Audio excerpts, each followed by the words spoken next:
Tantor Audio, a division of Recorded Books, presents Wood, A True Lover's Story by A.E. Vaya, narrated by Tor Thom.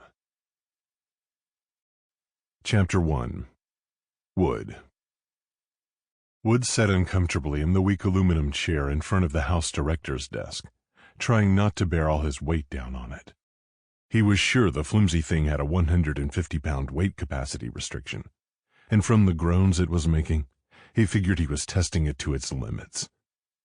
Wood braced his elbows on his knees, reaching for yet another document he had to sign before he could leave the halfway house for good. Wood skimmed over the bullet points. Yes, I will report to my parole officer.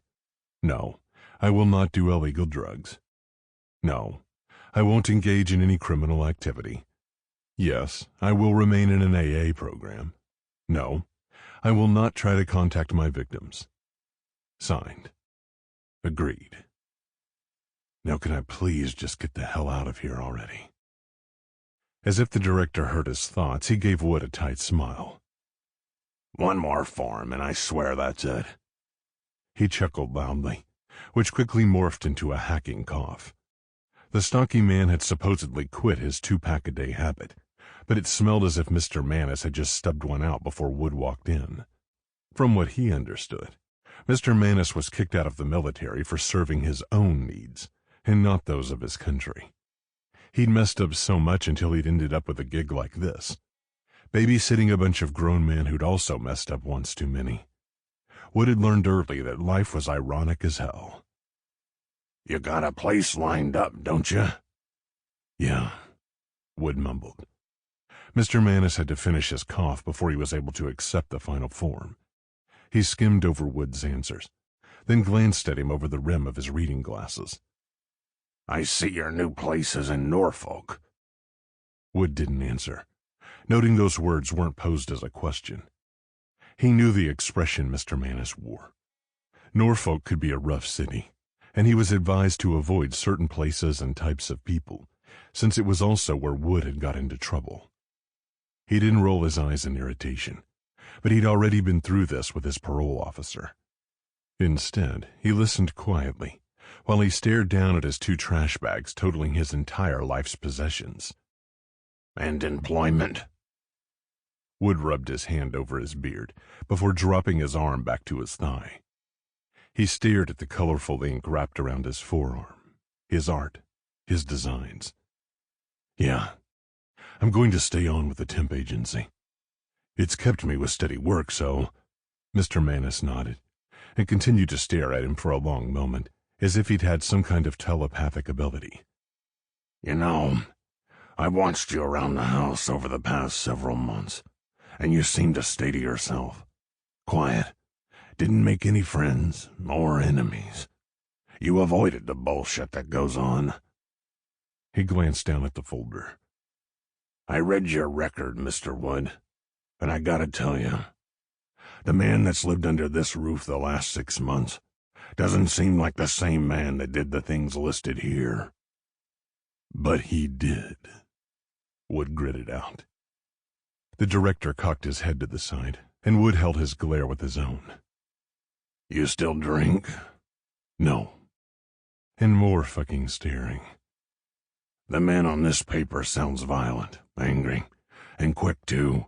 The man on that paper did what he had to do to survive prison, all right? And I think you've been doing this job long enough to know that. I have, Mr. Manus snarled, leaning forward. And I also know a man doesn't do the kind of time you did and come out fine. And come out as composed as you're putting on. Wood got on his feet. I never said I was fine, because you never asked how I was doing. But it doesn't matter what you think you know. You don't know me, and I've done the required sessions already. So if you'll excuse me, I don't want to keep my ride waiting. Mr. Manus rocked back in his creaky chair. I hope I never see you again, Mr. Wood. Just Wood, and I can make sure that happens for you. Wood left the stifling office with his bag slung over his shoulders. The brisk February air felt good against his heated face, as he stepped out the doors of his residence for the last 5.5 months. No more check-ins, bunk partners, curfews, and a shit ton of other rules he no longer had to adhere to. He hurried down the steps to the end of the long driveway, finally feeling like a free man. He'd gone from being told what to do every day for 17 years in prison, only to be released to Mr. Manus's mansion of rules and regulations. He looked back at the large Victorian-style home, then toward the long street that led out of the city toward the interstate. He almost stumbled at the realization of what that long stretch of road meant. He was on his own now, and shit was about to get serious. There was no one to tell him what to do and when to do it, and he admitted that fact scared the life out of him. But his good friend Bishop Stockley had done it, and he heard he was getting by all right since his release. He dropped his bags at his feet on the curb and stood leaning against the basketball hoop Mr. Manus allowed the guys to play on for 1 hour a day. He was excited to see his old cellmate again. He grinned a little at their hard-won relationship. It definitely hadn't been love at first sight. Wood remembered when Bishop first got to McDowell Correctional Facility. He was a transfer from another prison, and only 3 years into his sentence. But he looked as if he was fresh in the way he trudged into the cell with tears in his eyes, as if he'd never seen a damn 6x8 before. Those first few days as his cellmate, Bishop didn't eat, he didn't exercise, and he didn't sleep. And when he did, he had horrible nightmares, and Wood had wanted to beat the crap out of him for causing him so much disruption. And he'd come damn close until Bishop began to cry out a name in his dreams. Trent. He found out that Bishop had been serving his time all right until he was forced to leave his best friend behind. His brother, who he'd sworn he'd never abandon, and he was terrified for him. Wood believed it probably would have broken Bishop if he hadn't stepped in and helped him through it. It was just something about the way he described this Trent that made Wood curious. What? Are you leaving so soon? Say it ain't so. A soft, silken voice slithered across the back of his neck and down his spine. Wood closed his eyes and took a deep breath, knowing exactly who that voice belonged to. His cock couldn't help but take interest at the slightest innuendo of sex these days, but throwing in a hot sex addict like Rain to tempt him was just plain cruel. Wood dropped his head back, his slender fingers wore intoxicatingly through the length on top of his head, applying the perfect amount of pressure to his scalp. Damn, the guy knew how to touch a man in all the right places. Another arm wove around his waist as a hand eased up his torso, grazing his left nipple. Wood groaned as his cock pulsed eagerly at the mere thought of some action. Yeah, don't leave me, Wood. Not before I get to hear you moan my name. Warning sirens began to blare in Wood's head as he took a couple of steps forward and turned to face his, now ex-housemate. Rain. Wood was damn near panting as he braced himself against the goalpost. Stop it. Why? He asked, inching forward, always so bold in his approach. Wood struggled just a bit more each time he had to turn the delicious man down. He was sex personified today, in a pair of tight black leather pants, a soft ivory sweater that made the gray in his eyes appear brighter, and an expensive-looking cream parka with fur around the hood. The younger man hadn't worked a day in his life, so Wood assumed it was another outfit purchased by his many admirers. Rain grinned smoothly at him, when Wood's gaze instinctively traveled lower to the prominent bulge. Ugh. Damn it, Rain, stop. Even the man's name was sexy. That's why Rain kept up the pursuit. He said he literally couldn't stop, until men cried his name in ecstasy. And trust, many of them did. It was a drug for Rain, his own form of high. But Wood liked the younger man as a friend, and he never wanted to take advantage of his addiction like the other residents tried to do. Rain paused at the firmness in Wood's tone, despite whatever lust he may have seen blazing in his eyes a second ago. Rain's gaze dropped to his black suede boots, and he seemed to curl in on himself right before Wood's eyes. He saw the effects of Rain's addiction in his defeated body language, the shame, the embarrassment. "Thanks, Wood," Rain whispered, barely able to meet his eyes as he peeked up at him through dark lashes. "Not many men fight me off. You always do. I'm sure it's not easy for you, and a lot of people don't understand your addiction, Rain." The young man looked so miserable that Wood wished he could go to him and hug him, but he knew that'd be a horrible trigger. All they see is a beautiful man wanting them, and what's better than that? "Bet you don't." Rain nibbled on his pink bottom lip. "Oh, I do. But I see a lot more than just sex in you. It's not how I start a conversation." Rain fisted his hands, then shoved them in his coat pockets as if he was struggling with not touching. "You're one of the good ones, Wood, but I'm afraid they don't make 'em like you anymore." "Let's hope they don't. God should have broken the mold after he made him." Wood didn't consider himself a good man, not even a decent one. He'd done horrible things to people. He'd ruined lives, taken lives. He wasn't anything. And he damn sure didn't deserve to lie down with a man as young and sweet and beautiful as Rain. So easily corruptible. Yeah, the guy had a record a mile long and stayed in and out of jail, but he wasn't a criminal in Wood's eyes. The government kept locking Rain up because he'd like to have sex. Albeit they were usually in public places.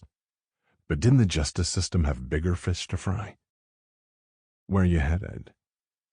"I'm gonna stay at a friend's place in Norfolk for a while, until I can get a decent job." Wood tried not to think about how long that would be, knowing he had to start from scratch.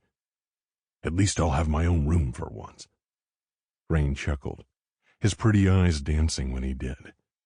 It was as if he became a different person when he wasn't trying to be sexy. "I hear ya. I'm stalling as long as I can before going inside. I'm so sick of Jerome and his body odor, I don't know what to do. I swear if I step on one more grungy, crusty sock, I'm gonna hang him with it. Gah. And he wonders why he's the only guy on earth I won't sleep with." Wood smirked. "You'll be out of here in a couple of weeks, right?" "Yep." Rain stretched his lean arm over his head, and Wood caught a glimpse of smooth, pale skin over hard abs. He hurried and snapped his eyes back toward the road. "Come on, Bishop." "Sure am. It's back to the real world. Cocks, balls, and shopping malls." Rain sang. Wood narrowed his eyes. "I'm joking." Rain blew out a long, frigid breath. "I'm gonna try really hard this time to do the steps, you know. I got a decent sponsor now. She's nice. Thank fuck it's not a he. That rarely works out for me." "You'll be fine," Wood muttered. "I'm glad you have confidence in me, Wood. Maybe that's why I flirt with you so much. I'm safe because I know you'll say no." Rain's eyes glazed over with sadness. So pathetic. "Look at it this way. You could have gone inside and started messing with any one of the guys lounging in the den, and probably not met much rejection. But instead, you stopped to flirt with me, knowing that I'd say no. You're fighting it, Rain, whether you realize it or not." He seemed to contemplate those words for a moment, before turning a stunning smile toward him. "Yeah, you're right. Find someone someplace safe when you get out of here, okay?" Rain nodded. "I will. I'm going to my uncle's. He has that music shop I told you about on Cypress Avenue. He's got work for me and everything." "That's good." Wood was quiet as his mind went to seeing Bishop and meeting his longtime friend, Wood's new roommate, Trent. He had heard so many wild stories about Trent until he'd made the man out to be some kind of badass in his head. "I better go. I have a counseling session in a few minutes." Rain stepped forward, then hesitated before inching closer. "Can I hug you? Like, just a regular hug?" Wood didn't say anything as he stood taller and opened his arms. Rain touched their chests together and wrapped his arms high up around Wood's waist. Wood loosely draped his arms over Rain's shoulders and dipped his head to his temple. The slight man trembled against him, but Wood didn't believe it was from arousal. Rain breathed heavily against his chest as he buried his face near his underarm and gripped him as tight as he could. "You know what? I'll tell you a little secret," Wood whispered close to him. "I'm scared too." He held Rain silently, both of them lost in their thoughts and the unknown, as he waited for the only friend he had in the world. Bishop. Chapter 2. Trent. Trent continued to dust his classic record player as he ignored the persistent knocking on his bedroom door. He'd never had his own room, so he was looking forward to some much-deserved privacy. All of his life he'd had to share a room with either his mom, or with 15 other guys in a dorm, or with a cellmate. If he was lucky, sometimes he'd get to sleep on somebody else's couch in their basement. He admitted he hadn't been excited about his best friend Bishop leaving and moving in with his partner Edison after only being together for 10 months. But that was love, he supposed. Bishop's dad, Mike, moved in with his girlfriend a while ago, so Trent was starting to get used to the silence. "Trent, stop being an ass and open the door," Bishop barked as he banged on the flimsy wood. "If you break it, you fix it," Trent yelled back. He heard Bishop's loud sigh. "Me and Edison are about to go pick up wood. Do you want to come with us?" "No." Trent clenched his jaw. What kind of name is Wood? He wasn't sure about the man coming here to live with him, but it wasn't exactly his choice. This wasn't his trailer, although he sometimes wished it was. It was owned by Bishop's dad, Mike. And while he was grateful to have a place to rent, he had no say in who else Mike allowed to room there. Trent was 29 years old, and he was beginning to believe that this was as good as his life was going to get. "Can I come in?" Bishop huffed. "Yeah," Trent finally answered after pasting on a phony smile. The door clicked and his best friend strode inside his room. Bishop opened his mouth to continue his fussing when his gaze traveled around what used to be his dad's bedroom. "Holy shit! What have you done in here? Has Mike seen this?" Trent smirked. "Nope." He didn't really want anyone in his personal space. Bishop would be the only exception every now and then. "He's going to want to move back in when he does, especially since he and his girl have been struggling. This looks nothing like the boring room he had." "I basically had a blank slate to work with." Trent stared at the various album covers and posters of famous musicians, now covering almost every open space on the walls. "Mike only came in here to sleep, dress, or have sex," Bishop said nonchalantly. He and his dad had a unique relationship, more like best friends instead of father and son. The minimal age gap between them had a lot to do with it. "I see you're still into all this bluesy stuff." Bishop walked over to Trent's prized possession, his sound system. "It's not just blues, Bishop. I don't sit around listening to Muddy Waters all night. It's rhythm and blues, man. Miles Davis, Clapton, James Brown. I like some of the newer R&B stuff, I guess, but I think I'll stick with my rock. It's more upbeat, uplifting. Although Edison has me listening to a lot of Dave Matthews Band lately." Bishop bent forward to get a better look at Trent's setup. "I didn't know you still had this." Trent squeezed the dust cloth in his hand as Bishop reached out to touch one of the levels on the equalizer. "Don't mess with that." Bishop yanked his large hand away as if he'd been smacked with a ruler. His friend stood to his full 6'2" and scowled down at him. Trent laughed. "I have them set just right." Bishop stared at him for a moment, and Trent struggled not to squirm under the intense scrutiny. He knew what Bishop was doing, but he wasn't in the mood to be read or freaking analyzed. "I didn't even know you still had his stuff." "Sil kept it in her attic for me while I was locked up, and when I got out, I never bothered to set it up again at her place." Trent stepped away and returned the vinyl album he'd been dusting to its sleeve. "I knew me and her weren't going to work out my first month home, so I moved it all to storage." Bishop continued to study the changes Trent had made to the room over the past few weeks. New lamps set on the end tables, Pictures and photos that represented him were now on the walls. He had clothes hung in a closet for once, and not crammed into a suitcase or footlocker. He'd even splurged and gotten a new queen mattress and flannel sheets for the bed.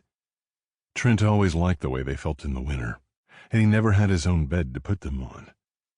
Mike was nice enough to leave the flat screen sitting on top of a black chest of drawers, but he wasn't much into the crazy shit on television these days.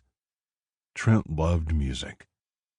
He wasn't a musician by far, and he couldn't sing a decent note if his life depended on it. But there'd been a man who'd introduced a bit of serenity into his chaotic mind by way of rhythm and blues. Someone very special to him a long time ago. "I can't believe he let you keep all of this," Bishop whispered. "This is like vintage. That's the right word, right?" Trent smiled at his friend. "Yeah, man. All of this equipment is in pristine condition, too. It's got to be worth a lot of money." Trent frowned. "It can be worth $1 million. I don't give a fuck. It's mine. He wanted me to have it." Bishop put his hands up as if he wasn't looking for trouble. "He might did. Besides, I'm sure he would have come back and—" "Didn't you want to ask me a question or something?" Trent uttered. Bishop snapped his mouth closed as Trent tried to avoid the awkwardness that seeped into his small sanctuary. He hadn't wanted his best friend to finish that sentence because he knew it was true. It'd been 13 years. If Miles had wanted his equipment back, or if he was interested in seeing Trent, he would have done so by now. Instead of letting the knot form in his chest any time he thought of Miles, Trent exhaled the ache. Bishop cleared his throat and muttered, "Nice comforter. Is that, down or something? Edison has one." Trent dropped onto the plush gray blanket on his bed and stared at Bishop, waiting for him to get to the point. He'd come to terms with the fact he'd lost his favorite hangout partner to love months ago. He wasn't delusional to think he was still important or a priority in Bishop's life. They'd both been released from prison around the same time, a little over a year ago, and everything had shifted. They'd had to grow the fuck up. Bishop was the first to accept that they weren't the knuckleheads that used to rip and run the streets, with little to no parental supervision. It was time to be real men. And the realization that his friend had moved on without him had aggressively seeped into Trent's mind, leaving him feeling deserted on a one-man island. "So, I thought maybe you'd want to ride with us to pick up your new roommate," Bishop said, as if he was going for upbeat, but it fell flat. "I'll wait here," Trent grumbled. Bishop pinched the bridge of his nose, and Trent almost felt bad for giving him such a hard time. His friend was between a rock and a hard place. He'd never leave Trent out in the cold, but Bishop owed his old cellmate his life. Offering him a place to stay when he got out until Wood was on his feet was exactly how Bishop would repay that debt. "Come on, T. Just try and be cool for me, okay? You'll see Wood is a decent guy if you give him a chance." Bishop went and stood in front of a picture of Trent and Miles, their first year at the Hampton Jazz Festival. "I hope you're not upset about me moving out." Trent scoffed at the absolute ridiculousness of that idea. "I'm a grown man, B. I've been trying to get your happily in love ass to leave forever. You think I'm upset to finally have my own room?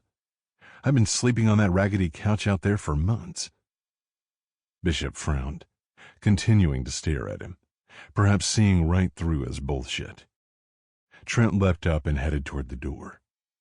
"Is Edison cooking? Something smells good." Trent didn't bother glancing behind him. He could hear Bishop's heavy boots following him down the narrow hallway. Damn it. He did need to chill out. All the anxiety of meeting Wood had given him terrible headaches the last few days. While unpacking all of his possessions from his storage and getting his room in order had kept him pretty distracted, he still couldn't shake the nerves he was feeling at the thought of a stranger, a recently released from prison stranger, sleeping a few feet across the hall from him. "Trent, I'm still talking—" "Edison!" Trent shouted, startling Bishop's boyfriend. Edison flinched as he stood in the small kitchen, stirring a steaming pot of something that smelled delicious. "This place only smells good when you come over. Leave Bishop and come cook for me full-time." Edison turned around with a soft grin on his round, handsome face. "You can't afford me, Trent." "Or you could just tell him you're not interested in leaving me." Bishop growled at his partner. "What's this? Smells like chicken." Trent leaned over Edison's shoulder, although they were about the same height, and tried to remove the lid when his knuckles got popped with a wooden spoon. "Shit! Ouch! Wash your hands. I don't know what you've been doing back there all this time." "That actually hurts, doesn't it?" Bishop laughed at Trent as he held up his own red knuckles. "Come on, guys. We better go or we'll be late. That won't be a good first impression, huh, Trent?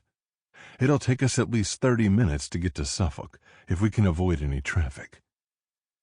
Edison turned the stove off and wiped his hands on the dish towel. "I was thinking when we get back we could eat the stew, talk, and get to know each other." "Wood's not that big of a talker, babe, and we don't want to overwhelm him as soon as he gets here." Bishop stood behind his boyfriend and rubbed his shoulders through his trendy button-up dress shirt, whispering in his ear, "Let's hold off on the sharing session for a while." Trent stood with his back to them as he washed his hands at the kitchen sink. He needed to think of a way to get out of this car trip. Meeting Bishop's other best friend like that would just make things weirder than they were already going to be. "I think I'll just wait here. No need for a welcome wagon to show up." "Trent," Bishop sulked, which looked ridiculous on a man his size. "You promised." "And I'm keeping that promise, all right?" Trent plastered on a huge grin. "Me and Wood are going to get along great. You're worrying for nothing." "All right, whatever." Bishop took Edison's hand and strolled across the small dining room toward the front door. He absently helped Edison into his coat as if he did it all the time, and Trent again found himself looking away. Sometimes Bishop and Edison's love for each other was damn near blinding. "We'll be back soon. Keep everything nice and neat." Trent almost threw the stew spoon at the door after Bishop left. Who the hell did he think had been cleaning this place from top to bottom for 3 days? He glanced around the trailer as the silence slowly began to sink in. He went to the window and watched as his only friend in the world got farther and farther away. Literally. Trent wondered why he always paid the price when anyone around him found happiness. Chapter 3. Trent. Trent reclined farther in the chair when he heard a car pull into the driveway. He was going for nonchalant because otherwise everyone would notice his frazzled nerves at meeting this stranger. The door swung open, and Mike rushed inside as if it was -20 degrees outside instead of 42. Bishop's dad loudly stomped his hiking boots on the small square of linoleum at the front door before coming farther inside. Trent sat up and gave Mike a pound as he looked around the empty space. "B and Edison aren't back from picking up wood yet?" "Nope," Trent mumbled. "They must have hit traffic on the high-rise bridge," Mike said with his back to him as he grabbed one of the few beers out of the refrigerator and drank half of it before grabbing another. "Help yourself to something to drink while you're in there." "I see Edison was here. What kind of soup is this? I'm starving," Mike asked, while grabbing a spoon and bowl. "Get over here, big head. I want you to look over this lease." Trent paused his video game and tossed his controller to the side. He scowled at Mike when he sat at the table, and watched him take some folded sheets of paper out of his back pocket. "What the hell is that?" Mike glared at him with the same expression Bishop possessed. "I already said it's a lease. Nothing major. Just what we've already agreed to." Trent huffed. "Exactly. We already agreed. A man's word ain't no good anymore." "Where the hell do you think we are? Texas?" Mike laughed. Trent took the paper and skimmed over the bullet points. While there was nothing in there that wasn't unreasonable, he still didn't like it. Did Mike and Bishop not trust him all of a sudden? There were 2 places at the bottom for the tenants to sign. Mike's illegible signature was already scribbled across the field labeled owner or property manager. Sample complete. Ready to continue?